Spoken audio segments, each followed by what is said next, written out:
गुरु प्यारी सात संगत जी, आप सभी को प्यार भरी राधा स्वामी जी।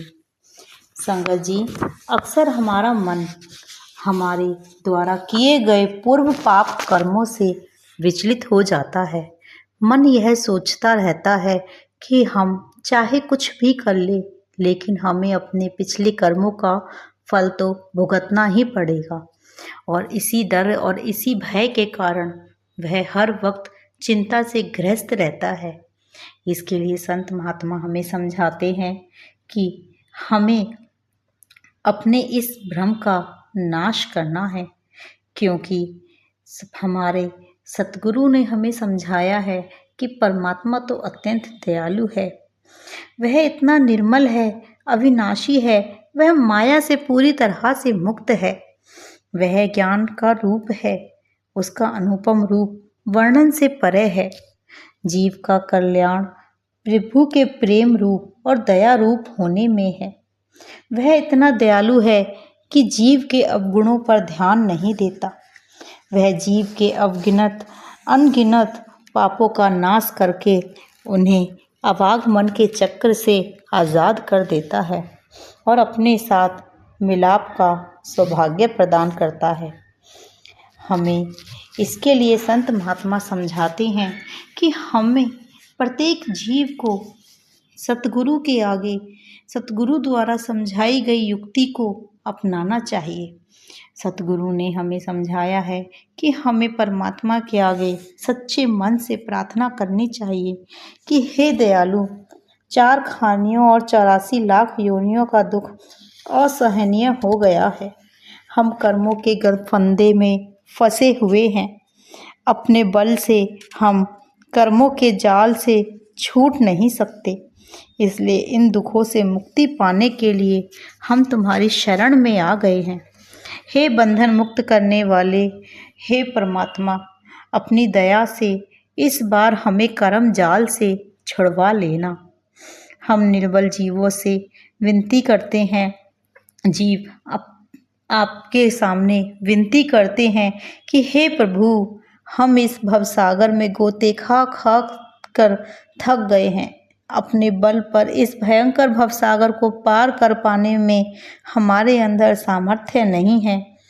ना ही हम इसके अगले किनारे का पता है और ना ही पिछले किनारे का पता है। अनेक जन्मों से हम कर्म रूपी समुद्र में गोते खा रहे हैं। तुम्हारी दया और हुक्म से ही अब कर्म रूपी तुम्हारे पास हम पहुंच सकते हैं। इसलिए तुम अपने चरण कमलों का सहारा दो और अपनी दया के जहाज पर चढ़ाकर कर्मों के बंधन से हमारा छुटकारा कर दो। जीव को परमात्मा के आगे यह अरदास करनी चाहिए कि हे मालिक, हमें तो माफ़ कर।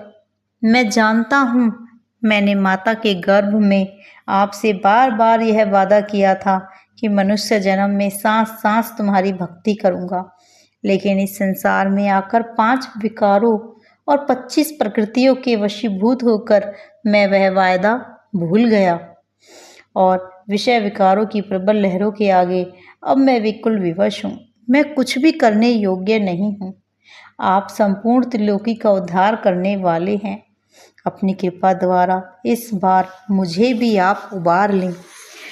सच्ची कह रहे हैं कि संत महात्मा हमें इतने आराम, इतने प्यार से उन्होंने हमें यह समझाया है कि परमात्मा इतना दयालु है कि जब भक्त उनके आगे सच्चे मन से पुकार करता है, अपने आप को समर्पित कर देता है, तो वह अंतर्यामी प्रभु हमें क्षमा कर देता है। वह हमें समझता है। हम जब जीव उसके सामने कहता है कि भाई मेरा मन निर्मल नहीं हो रहा, तो वह ही उसके मन को निर्मल करता है। क्यों? सब कुछ करता धरता वह परमात्मा ही तो है, लेकिन हम अपने मन को समझा ही नहीं पाते। हम उस परमात्मा पर विश्वास पूरी तरह से कर ही नहीं पाते। और जब तक हमारे परमात्मा पर विश्वास पूरा नहीं हो जाता, तब तक हमारा कुछ नहीं हो सकता। हम इस आवागमन के चक्कर में फंसे रहेंगे। एक उदाहरण के द्वारा संत महात्मा हमें समझाते हैं कि एक बार एक बकरियों के झुंड में से एक बकरी घास खाते खाते थोड़ी अलग हो जाती है। सभी बकरियां अपने घर शाम तक चली जाती हैं। वह अकेली बकरी दूर जंगल में रह जाती है। जब उस बकरी को ध्यान आता है तो वह डर जाती है। वह चारों तरफ ढूंढती है, लेकिन उसकी साथी बकरियां जा चुकी होती हैं। तब वह एक जंगल में एक नदी के किनारे पानी पीने जाती है। वहाँ उसे एक बहुत बड़ा नदी में एक परछाई दिखाई देती है। वह डर जाती है, लेकिन तभी उसे नदी के किनारे एक बड़ा ही पंजा दिखाई देता है। वह उस भेड़िए से कहती है कि इस पंजे को देख रहे हो, यह पंजा हमारा संरक्षक है। अगर तुमने हमसे कुछ भी कहा तो वह तुम्हें नहीं छोड़ेगा। भेड़िया समझ जाता है कि इसको तो बब्बर शेर ने सुरक्षा दी हुई है। वह डर के मारे भाग जाता है। ऐसा करते करते बकरी शाम तक वहाँ बैठी उस पंजे के सहारे बैठी रहती है। शाम को फिर बब्बर शेर आता है। वह बब्बर शेर से वही बात बब्बर शेर से कहती है, अगर तुमने हमें हाथ लगाया तो जिसका यह पंजा है वह तुम्हें नहीं छोड़ेगा। सुबह से सांझ हो गई, न जाने कितने हिंसक जानवरों से हमको इस पंजे ने बचाया है। अगर तुमने हमसे कुछ कहा तो जिसका भी यह पद चिन्ह है वह तुम्हें छोड़ेगा नहीं। यह सुनकर बब्बर शेर हंसा और बोला कि जाओ, अब तुम्हें आगे से भी कोई कुछ नहीं कहेगा, क्योंकि जिस पंजे का सहारा तुम लेकर बैठी हो वह पंजा मेरा ही था। तो इसी प्रकार परमात्मा है। हम सिर्फ उसके नाम का सहारा लेते हैं तो हम सारे दुखों से बच जाते हैं। सोचो, यदि हम उस पर पूर्णतः विश्वास कर लें तो दुख तो हमारे पास ही नहीं आएंगे। इसके लिए हमें सिर्फ अंतर मन से परमात्मा की पुकार करनी है। हमें ना तो अपने पूर्व जन्म के पापों से डरना है, ना ही इस जन्म की दयनीय अवस्था से पीछे हटना है। हमें तो सिर्फ नाम जप करना है। नाम जप करने से हमारे अंदर मन की एक ज्योति जागृत हो जाती है, अंदर के दायरे खुल जाते हैं। नाम जप ही एक ऐसा साधन है जो कलयुग में हमें परमात्मा से मिला सकता है। हम अपने नाम जप के द्वारा हम अपने कर्मों के मिलने वाले फल को बदल सकते हैं। नाम जप में वो शक्ति है कि मालिक हमारे द्वारा किए गए कर्मों को कितने से भी बड़े से बड़ा और बुरे से बुरा, यदि हमने पिछले जन्म में कोई कर्म किया है तो इस जन्म में हमें मनुष्य योनि मिली है, और नाम जप करके हम उस कर्म को हल्का कर सकते हैं।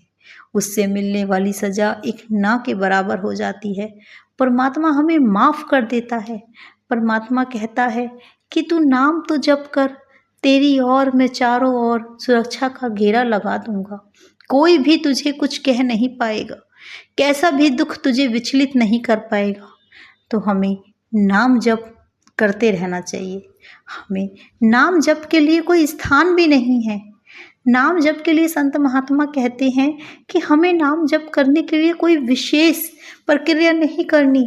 हम नाम जप सोते, बैठते, उठते, चलते फिरते, खाना बनाते, यहाँ तक कि हम यदि शौचालय में भी बैठे हैं तो वहाँ बैठकर भी हम नाम जप कर सकते हैं। नाम जप करने से हमारा कुछ नहीं जाता, हमारा कोई काम नहीं बिगड़ता। गृहस्थ के कामों को करते हुए भी हम नाम जप कर सकते हैं। जैसे जैसे हम नाम जप करते हैं हमारे अंदर एक निर्मलता आने लगती है और हमें प्रभु की प्राप्ति हो जाती है। पिछले जन्म के चाहे कैसे भी कर्म क्यों ना रहे हों, हमें उनसे मुक्ति मिल जाती है और हम अभाग मन के चक्कर से छूट जाते हैं। साथ संगत जी, यदि आप सभी को मेरी वीडियो पसंद आई हो तो कृपया लाइक, शेयर एंड सब्सक्राइब जरूर करके जाना जी। राधा स्वामी जी।